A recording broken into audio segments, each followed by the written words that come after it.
Hey guys, what's up? It's your girl Jay Lucci. I'm back another day of the Park Car Conversation. They are vulnerable, they are hard to digest, but most importantly, these are conversations that I hope challenges you to continue on, keep the conversations going, and also challenges you to think about things a little bit different. Before we get into today's topic, I want to let you guys know that I have partnered with See You Soon Toronto. I'm rocking the gear right now.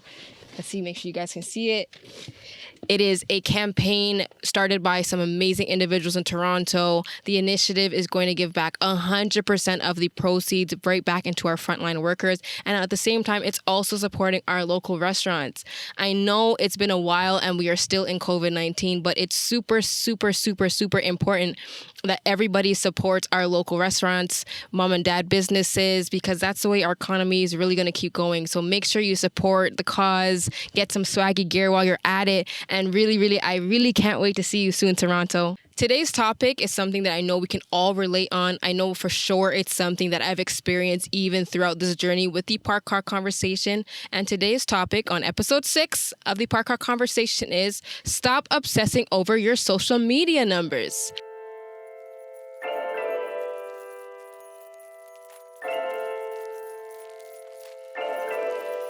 I want you to think about something. Have you ever taken down a post because you didn't get enough likes, or you took down a post because the comments didn't, align with what you thought the reaction of people was going to be? I want to ask you something. Seriously, think about it. Are you posting things for likes and comments, or are you posting things because you're passionate about it? For example, on the first episode of the Park Car Conversation, the audio sucked. I'm not going to lie to you guys. Shout out to my team, by the way, for getting me this microphone so that the Park Car Conversation podcast via Apple Podcasts and Spotify sounds way better now. But I remember looking back and hearing the first conversation, and I was just like, I got to take that down. I wouldn't download the audio. It sucked. And then I really had to catch myself and think to myself, what does that say about everyone who has downloaded the podcast, everyone who commented on the video, to everyone who messaged me personally and was just like, I needed to hear that message? I was going to take away, number one, something that I was super passionate about saying. Number two, something that helped them because I was worried about what was not perfect about something. So let's talk about perfect, and especially perfect on social media. I had an undergrad in communications, and if there's one thing that I was going to take from it, is that the media heavily influences every single aspect of our life. Think about it. What do you know about COVID-19, or what do you know about politics or entertainment? It's either from, the feeds that you follow, Instagram, Facebook, Twitter, etc., or it's from the news. So that just goes to show you that everything that we intake is literally coming from an outsource of media. So now let's think about everything that we understand from the media and everything that we see. I just want to remind you that everything that you see is not exactly what it is. You might be seeing 1 hour out of somebody's day or one event out of somebody's week. And you might be thinking to yourself, oh my God, wow, their life looks perfect. They have the most perfect job. But you're not really realizing that behind the scenes, someone might be going through a lot of stress, because let's just be honest, everyone goes through something behind the scenes. Not everything that you see is perfect. So when you want to think about perfect and you want to be super polished about what you're putting on social media, just remind yourself that, listen, it doesn't always have to be that way.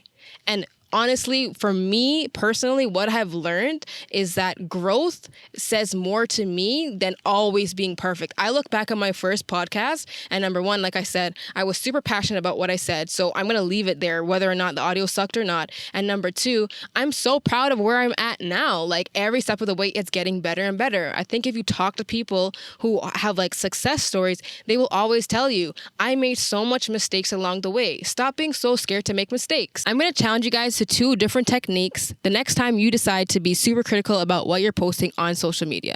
Number 1, be unapologetically yourself. On my last episode of the Park Car Conversation, my topic was raising a Black son. I knew for some it would have been uncomfortable. For some, they don't relate because they're not parents, or they don't have a Black son, or they just don't care. But I remember one comment sticking out to me, and they said, you know what? I really didn't think I was going to take anything from it because I'm not a parent, but I was so emotional after watching your video. And for me, that was enough. That was like a reassurance to myself that it didn't matter what people were going to think, or, if someone didn't agree or someone didn't like it, because that was my truth. That was a truth that I was speaking for me and my son. And that's always going to be my truth. So why hold back because someone's not going to like it? There's 8 billion people in this world. Like, if you think there's going to be everyone that is always going to agree with you, you're wrong. That just means that you don't let anybody block you from speaking your truth and things that are passionate for you. The second technique is, if you make a mistake, keep it pushing, keep it rolling. Don't take things down. I think that's what stops a lot of people from starting. And if they do start, that's what stops them from continuing, because they're so worried about their followers. They're so worried about the likes that they're getting. They're so worried about the mistakes. For example, my platforms that I post the park car conversation vary in engagement. My YouTube platform that I haven't spent a lot of time building over the years has a much smaller viewing than, for example, my IGTV, where you might be watching this on right now. And I remember being so critical about looking at the views of my YouTube video and being like, people are going to think my topic is trash. They're not going to want to watch it. They'll be like, she's garbage. No one's watching it. But what does that say about the 30 people that are retaining my message on YouTube? And I had to really check myself. That's what I'm passionate about. It doesn't matter for me if 10 people or 20 people or 30 people or thousands of people are seeing a message on whatever platform it is. All that's important to me is that they are retaining my message. With that being said, I think there's one other really, really important message that I want to tell you. If someone doesn't agree with what you're posting and someone thinks differently than you do, that doesn't mean that they're a hater. They just live their life different. So for that being said, I just want to say thank you so much for everyone who has been engaging in the park car conversation. We're going to keep it going throughout this whole COVID situation. I have seen a ton of you also posting things that you're passionate about, putting things out there. Keep it going. It doesn't matter about the numbers. Do things that you're passionate about and forget everything else.